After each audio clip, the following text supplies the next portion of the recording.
Hello everyone, आप सभी का स्वागत है एजुकेशन सोर्स में। आज हम डिस्कस करेंगे +2 का हिस्ट्री का first chapter bricks, beads and bones. Bricks माने ईंटें, बीड्स माने मनके, बोन्स माने हड्डियां।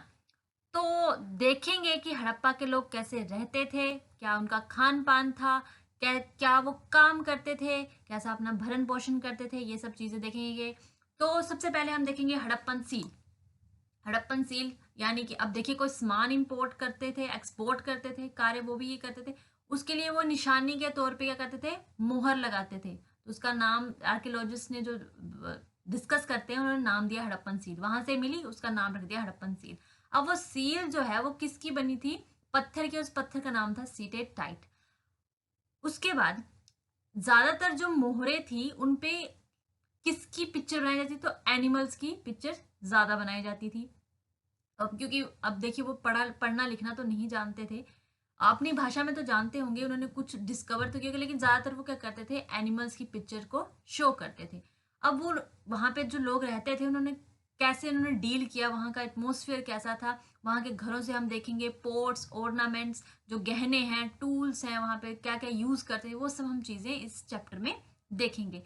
और हड़प्पन सिविलाइजेशन को हम इंडस सिविलाइजेशन भी कहते हैं। क्यों? क्योंकि कौन सी नदी के किनारे ये थी? कौन सी नदी? इंडस नदी जो है, जो पाकिस्तान और हिंदुस्तान से बहती हुई जाती है, उसके किनारे ये कल्चर डेवलप हुआ। अब वहां के लोग जो थे, अब देखिए, इंडस नदी है, इंडस नदी हिंदुस्तान पाकिस्तान में को बता दिया, लेकिन उसके आसपास का एरिया भी था। जैसे अफगानिस्तान है, जम्मू तो हिंदुस्तान में है, बलूचिस्तान पाकिस्तान का जो हिस्सा है, वेस्टर्न हिस्सा है, गुजरात है हिंदुस्तान का जो गुजरात है, तो उसमें ये इंडस सिविलाइजेशन फूली फली। अब कौन से ईयर में थी? तो 2600 से लेकर 1900 BCE तक थी। अब मैं आपको डिफरेंस बताऊंगी इसका कि सी और BCE का क्या मतलब है। अब देखिए कि जो शुरू का हड़प्पन कल्चर, लेट हड़प्पन, और जो हड़प्पन सिविलाइजेशन है उसको कई बार हम मेच्योर हड़प्पन कल्चर भी कह देते हैं। इनको अलग अलग थोड़ा जो बता देते हैं कि इस ईयर से लेके इस ईयर तक अर्ली हड़प्पन था, उसके बीच में जो मिडल हड़प्पन था, उसके बाद लेट हड़प्पन था। तो उसके बारे में हम डिस्कस करेंगे। ये बीड्स देखिए, ये वहां से पाए गए हैं, टूल्स कुछ पाए गए हैं वहां से हड़प्पन सिविलाइजेशन से। अब देखिए कुछ इंपॉर्टेंट साइट्स हैं। ये पहले तो आप ये इंडस नदी देखिए, ये इंडस नदी भारत से होती है, भारत से बहती हुई जाती है। उसके बाद इसकी सहायक नदियां झेलम, चिनाब, रावी, सतलुज, ये नदियां इसकी सहायक नदियां। तो इसके आसपास में जो क्षेत्र थे वो इस जो हड़प्पन सिविलाइजेशन, इसके आसपास फली फूली। ये हड़प्पा, ये रहा हड़प्पा।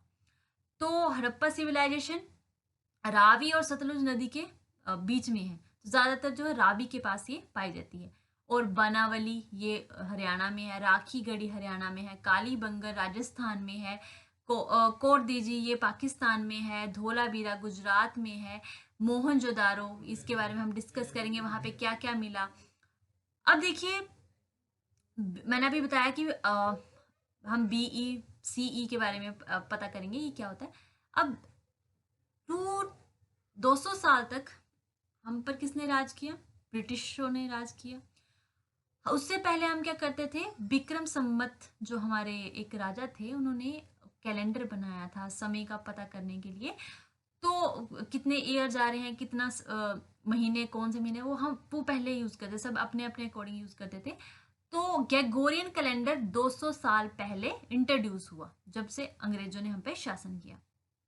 तो जीसस क्राइस्ट जो थे, उन उनके जन्म से पहले का जो समय था उसको हम डिनोट करते हैं बिफोर कॉमन ईरा से। ठीक है, उसको या फिर बिफोर प्रेजेंट भी बोल देते हैं। आजकल जो अभी ईयर चले हुए हैं, जो हम जिसमें जी रहे हैं, उसको बोलते हैं कॉमन ईरा। ठीक है, यानी कि हम जी रहे हैं जीसस क्राइस्ट के बर्थ के बाद, तो उसको हम डिनोट करते हैं C से। तो ये अलग अलग टर्म्स हैं जो चैप्टर में यूज करी गई हैं। अब देखिए, शुरुआत देखते हैं कि वहां से क्या क्या मिला। तो हम शुरुआत किससे करेंगे? वहां का जो पोट्री, यानी कि वहां पे जो खिलौने हैं, फिर जो वो चीजें यूज करते थे उसके बारे में देखेंगे, एग्रीकल्चर देखेंगे, वहां पे क्या क्या वो करते थे, वो सब चीजें हम इसमें डिस्कस करेंगे। अब देखिए वो रहते कैसे थे। तो जो अर्ली हड़प्पन पीरियड था उसकी उसमें क्या थी, बिल्डिंग्स ज़्यादा थी, ठीक है। लेकिन जैसे जैसे आपके जो मैच्योर हड़प्पन डेवलप्ड होता गया तो बिल्डिंग्स कम होती गई, लोग पलायन कर जाते हैं, यानी वो चले जाते हैं, एक जगह से दूसरी जगह माइग्रेट कर जाते हैं। और वहां पर क्या मिलती हैं, ग्रेन्स मिले हैं। तो वो कौन कौन से ग्रेन्स मिले हैं, कौन कौन से एनिमल, कौन से प्लांट्स यूज करते थे, वो क्या क्या उनके खान पान थे, वो सब हम देखेंगे। अब देखिए कुछ सिंध और चोलिस्तान में कुछ साइट्स हैं।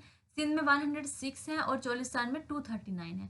तो अर्ली हड़प्पन साइट में कितनी साइट्स मिली हैं, 52, और चोलिस्तान में 37। मैच्योर हड़प्पन साइट कितनी है, 65 और 136। मैच्योर हड़प्पन सेटलमेंट जो नई बनी थी उसमें 43 और 132, और अर्ली हड़प्पन साइट्स में 29 और 33। ये आपके उसमें जो आपके क्वेश्चंस आते हैं उसमें नहीं पूछा था, लेकिन फिर भी नॉलेज के लिए आप याद रख सकते हैं, जैसे आपने एग्जाम्स वगैरह देने हो तो आपको इस बारे में पता होना चाहिए। तो प्लांट्स के रिमेन्स हैं बहुत सारे। तो अब कौन कौन से अब हमने पढ़ा कि वो प्लांट्स का यूज तो करते थे। अब कौन कौन से प्लांट्स मिले, हमारी वीट गेहूं, बैरली बाजरा, लेंटिन दालें, चिकपी जो सफेद चना है, तिल, ठीक है। मिलेट्स जो है वो गुजरात से फाइंड हुए। अब मिलेट्स में के बारे में आपको आपको करंट अफेयर से एक चीज़ बता देती हूँ कि मिलेट्स के बारे में हमारी जो गवर्नमेंट है वो क्या कर रही है, इसको प्रमोट कर रही है। क्यों? क्योंकि ये जो फसल है वो ज़्यादा पानी की रिक्वायरमेंट नहीं होती इसको, ये मतलब ना ही इसको उपजाऊ ज़मीन की ज़रूरत होती है। ये आप मान लीजिए कि अगर सेमी एरिड एरिया है तो वहाँ पे ये ज़्यादा उगती है। तो इसको प्रमोट करने का मेन मकसद ये है कि इससे न्यूट्रिशन भी काफ़ी ज़्यादा मिलता है। जो हमारी गेहूं और चावल पे निर्भरता है वो इससे कम होने की संभावना है। तो गवर्नमेंट इस पे काम कर रही है, लोगों को अवेयर कर रही है कि वो मिलेट्स की तरफ भी थोड़ा मूव करें। अब देखिए आपको ये क्वेश्चन कभी आ जाए एमसीक्यूज में कि भाई बताइए कि जो हड़प्पा के लोग थे क्या वो वेजिटेरियन थे। तो नहीं। क्यों? क्योंकि वहां पे हड्डियां मिली हैं, किसकी, सुअर की, जो हिरन है, घड़ियाल है। तो वो मतलब शिकार करते थे। और यही नहीं कि अब शिकार, घड़ियाल का शिकार खाने के लिए तो नहीं करते होंगे, लेकिन और चीजें बनाने के लिए वो करते होंगे, ठीक है। तो लेकिन उनकी जो कटी हुई हड्डियां हैं, जैसे आप देखिए ना कि अगर कोई जानवर मरता है तो उसकी हड्डियां पूरी की पूरी होती हैं, लेकिन अगर किसी को नाइफ से या किसी तेज धार हथियार से काटा गया हो तो वो शेप बनी होती है। तो वैसी हड्डियां वहां पे फाइंड हुई हैं। और साथ में मछलियां भी, मछलियों की हड्डियां भी पाई गई हैं। तो इसका मतलब वो नदी के किनारे रहते तो मछलियां वगैरह भी पकड़ते थे, ठीक है, तो वो खाते थे। तो वो क्या है, नॉन वेजिटेरियन थे। तो ये क्वेश्चन आने की संभावना कई बार होती है, पूछ लेते हैं एमसीक्यूज में कि हाँ भाई वो वेजिटेरियन थे, नॉन वेजिटेरियन थे, फिश वहां पे मिलती थी या नहीं मिलती थी। अच्छा, अब देखेंगे एग्रीकल्चर टेक्नोलॉजी। एग्रीकल्चर, अब देखिए आजकल हम क्या यूज करते हैं कि ट्रैक्टर हो गया, पेस्टिसाइड्स यूज कर लिए, फिर और भी अब आजकल तो नई नई टेक्निक्स आ गई हैं। तो उस टाइम पे वो खेती कैसे करते थे, या क्या वो हाथों से कुदालों से कैसे करते थे। तो वहां पे ना जो आर्कियोलॉजिस्ट थे उन्होंने ये संभावना, अब पूरी चीज तो नहीं मिलती, आर्कियोलॉजिस्ट ने क्या किया कि वहां पे कुछ टेराकोटा टेराकोटा मिट्टी के बने हुए खिलौने देखे। ये बुल है जो बच्चे को खेलने के लिए बना के दिया हुआ। तो इसका मतलब थे कि वो फेमिलियर थे इस चीज से कि भाई ये बुल जो है वो खेती बाड़ी में काम आ सकता है। तो और साथ ही में जो हल होती है, हल ऐसे हल शेप का भी खिलौना मिला था। तो इसका मतलब ये है कि वो इस खेती बाड़ी करते थे किससे, हल से, और बुल का भी वो यूज करते थे। अच्छा, कहाँ कहाँ पे ये साइट्स मिली, कहाँ पे मिला ये आपको टेराकोटा का, तो चोलिस्तान और बनावली में ये खिलौने मिले, यानी वहां पे खेती बाड़ी होती थी। और कालीबंगन जो राजस्थान है वहां पर तो जो आप जैसे खेत, मान लीजिए खेत है तो उसमें धारियां होती हैं ऐसे करके, वैसी धारियों के निशान भी मिले हैं। तो इसका मतलब हम वो खेती बाड़ी करते थे, ठीक है। और वहां पे क्या करते थे, वो एक ही टाइम पे दो क्रॉप्स भी उगाते थे, ठीक है। और जो खेत खेत थे वो राइट एंगल में थे, राइट एंगल लाइक परपेंडिकुलर, ठीक है। अब देखिए, अब आपको मालूम है राजस्थान जो है, फिर हमारा जो हरियाणा है, वहाँ पे बारिश जो है वो कम होती है, ज़्यादा नहीं होती। Semi arid area, semi arid area कौन सा होता है? जहाँ पे बारिश ज़्यादा नहीं होती, कम होती है। तो अब देखिए बारिश नहीं होगी तो फसल कैसे होगी? तो फसल उगाने के लिए वहां पर क्या, अब नदियां तो हैं, ठीक है, तो नदियों से क्या करते हैं, वो कैनाल्स बनाते हैं। कैनाल्स कहाँ कहाँ पे मिली? अफगानिस्तान के छोटू घाई में कैनाल्स मिली, तो इससे खेती बाड़ी होती थी। लेकिन पंजाब और सिंध में इसकी संभावना नहीं मिली। सिंध में तो डेवलपमेंट तब हुई कैनाल्स की जब अंग्रेजों का शासन आया, और पंजाब में जो डेवलपमेंट हुई वो क्या हुई? आज़ादी के बाद हुई। जो भारत का पंजाब है वहाँ पे नदियों से कैनालें बनाई गई। इंदिरा गांधी कैनाल बनाई गई, ठीक है।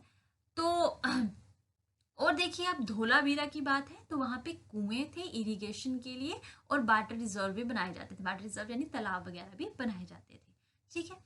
अच्छा ये देखिए कुछ कॉपर टूल्स हैं, ये यानी कि उनको इसके बारे में पता था कि कॉपर भी उस टाइम मिलती है। ये क्वेश्चन भी आ सकता है कि वो कॉपर के बारे में जानते थे या नहीं जानते थे, आयरन के बारे में जानते थे या नहीं जानते थे, गोल्ड सिल्वर के बारे में जानते थे। ये क्वेश्चन एमसीक्यूज में आ जाते हैं। और साथ में देखिए आजकल आप लोग क्या करते हैं कि जल्दी से मिक्सर जो होते हैं उसमें डालते हैं मसाले वगैरह और बना लेते हैं एकदम से खाना, ठीक है। लेकिन उस टाइम क्या होता था कि जो आइग्नस रॉक होती हैं, जैसे हमारी वोल्केनिक इरप्शन से बनती हैं, काफ़ी टाइम लगता है, तो उनसे क्या करते थे, दो पत्थर लेते थे, एक पत्थर पे क्या करते थे, मसाले डालते थे, दूसरे से पीसते थे, इससे खाना बनता था। तो ये भी वहां पर मिला, तो इसको अब म्यूजियम में रखा गया, ये किचन में यूज होता है। नेक्स्ट है हमारे पास, अब लोग वो रहते कैसे थे? अच्छा रहते कैसे थे, अच्छा पहले तो मैं आपको ये बता दूं कि हड़प्पा जो था, हड़प्पा साइट पहले फाइंड आउट हुई, मोहनजोदारो बाद में हुई। लेकिन जो कंडीशन है मोहनजोदारो की वो हड़प्पा से ज़्यादा बेटर है। और मोहनजोदारो में पक्की ईंटें इतनी थी कि एक सर्वे किया गया कि उससे क्या थी, एक लंबी लाइन बिछाई जाती, रेलवे लाइन बिछाई जा सकती थी, लेकिन लोगों ने उसका यूज कर लिया। उनको मालूम नहीं था कि हाँ भाई ये जो है हमारे पूर्वजों के जो अवशेष हैं वो हैं, तो उन्होंने वो यूज कर लिया, ठीक है। अब जो सेटलमेंट थी वो दो प्रकार की थी। अब जो सिटाडेल यानी दुर्ग, ऊंचा एरिया, वहां पर भी जो घर थे उनको उनको उनकी दीवार करी होती थी। जो लोअर टाउन था वो थोड़ा कंजस्टेड होता था, उनकी भी दीवार करी होती थी, ठीक है। तो ये सिटाडेल अपर एरिया, ये लोअर एरिया।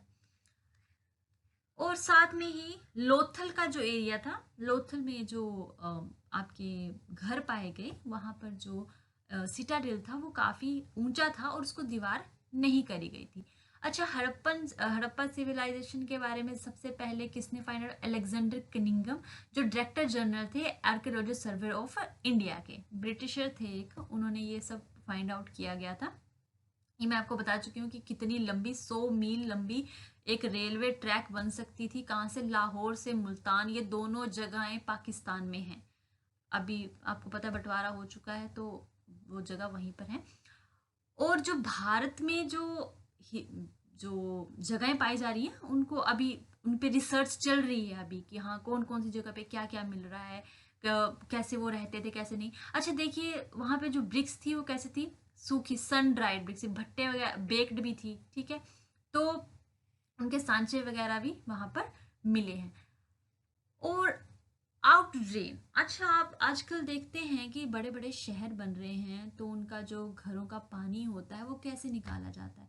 तो उनके लिए जो नदियाँ, सॉरी नदियाँ नहीं, जो नालियाँ वगैरह बनाई गई थी वो भी किसकी बनाई गई थी? पक्की ईंटों की बनाई गई थी। और उनका पैटर्न कैसा था? ग्रिड पैटर्न था, grid pattern like this, perpendicular, sorry like this, ठीक है। और सिटाडेल मैंने आपको बता दिया कि सेटलमेंट होती है, और धोलावीरा का मैं आपको बता चुकी हूँ कि कैसा था ये, इसकी दीवार नहीं करी गई थी और ये काफी ऊंचाई पर था। साथ में आप डोमेस्टिक आर्किटेक्चर देखते हैं, तो डोमेस्टिक आर्किटेक्चर में ये था कि लोअर और अपर जो दो डबल बिल्डिंग भी होती थी, तो लोअर में खिड़कियां नहीं होती थी। क्यों? क्योंकि प्राइवेसी का कंसर्न होता था, यानी प्राइवेसी का ध्यान रखा जाता था। जैसे आजकल सुप्रीम कोर्ट में लोग कहते हैं कि भाई प्राइवेसी चाहिए हमें, तो वो प्राइवेसी का ध्यान उस टाइम भी रखा जाता था। अब मोहनजोदाड़ो में वेल्स थे, वेल्स यानी कुएं थे। अब कुओं की जो कुएं जो थे वो कहाँ होते थे, घर के बाहर होते थे। क्यों?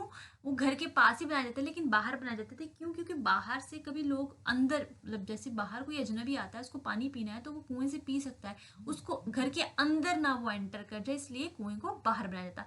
वॉशरूम वगैरह वो सब क्या था, घर के अंदर ही था। बहुत सारी चीजें थी, बल्कि आप ये सोच लीजिए कि शौचालय जो थे वो उस टाइम थे, और हम देखने हम भारत में जो स्वच्छता का अभियान चलाया गया उसके बाद वॉशरूम्स की अवेलेबिलिटी हुई है। उससे पहले तो आप जानते ही हैं कि कैसे हालत थी। आज भी कई लोग ओपन डेफिकेशन करते हैं, that is not good. Citadel, दुर्ग, मैं आपको बता चुकी हूँ दुर्ग, ये मोहनजोदारो में एक काफ़ी बड़ा है, उसके बारे में बात करी गई है कि ये छोटी छोटी ब्रिक्स से बनाया गया था। और ये ग्रेट बात, वो काफ़ी बड़ा रिक्टेंगुलर टैंक था जिसमें क्या था कि स्टेप्स थे उतरने के लिए, यहाँ पे स्नान किया जाता था, नहाते थे लोग। क्यों? क्योंकि कहते कि कोई रिचुअल्स होते थे जिसके लिए ये यूज होता था। और यहाँ पे 8 बाथरूम थे, कॉरिडोर था, कॉरिडोर यानी कि जैसे गली सी थी अंदर आने जाने के लिए। और यूनिकनेस काफ़ी यूनिक है ये, तो उसके स्पेशल रिचुअल बात के लिए इसका प्रयोग किया जाता था।